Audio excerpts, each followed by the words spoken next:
నాకు తెలిసినంత వరకు కాఫీలు అంటే ఒక పొద్దుట లేవగానే అసలు ఎంత బద్ధకంగా ఉంటుంది అంటే ఎందుకు రోజు ఇట్లా ఉంటుంది అసలు స్టార్ట్ అవ్వదా మనకు నచ్చినట్టు నీరసంగా అసలు లేవాలి పనికి వెళ్ళాలి పని చేసుకోవాలని అస్సలు అనిపించింది. కొన్ని రోజులకి కాఫీ అనేది ఒకటి ఉంది అని అర్థమైందన్నమాట. నాకు తెలిసినంత వరకు కాఫీ అంటే ఒక బ్రూ ఒకటిను మళ్ళీ రెడ్ మగ్ అంతే. ఇక్కడికి వచ్చినాక తెలిసింది కాఫీలో చాలా రకాలు ఉంటాయని. Americano, espresso, double espresso, cappuccino, coffee latte, ice coffee, చాలా చాలా ఉన్నాయి.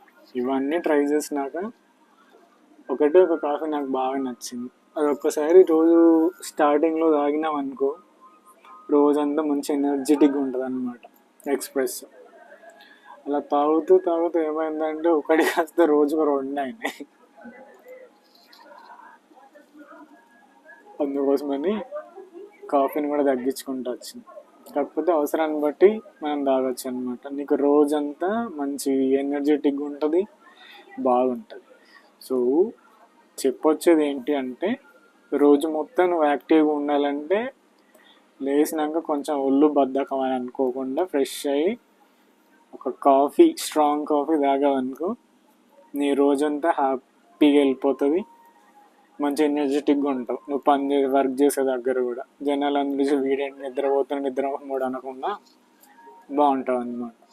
వాళ్ళతో అనిపించుకోవడం కంటే రోజుకో కాఫీ తాగడం బెటర్.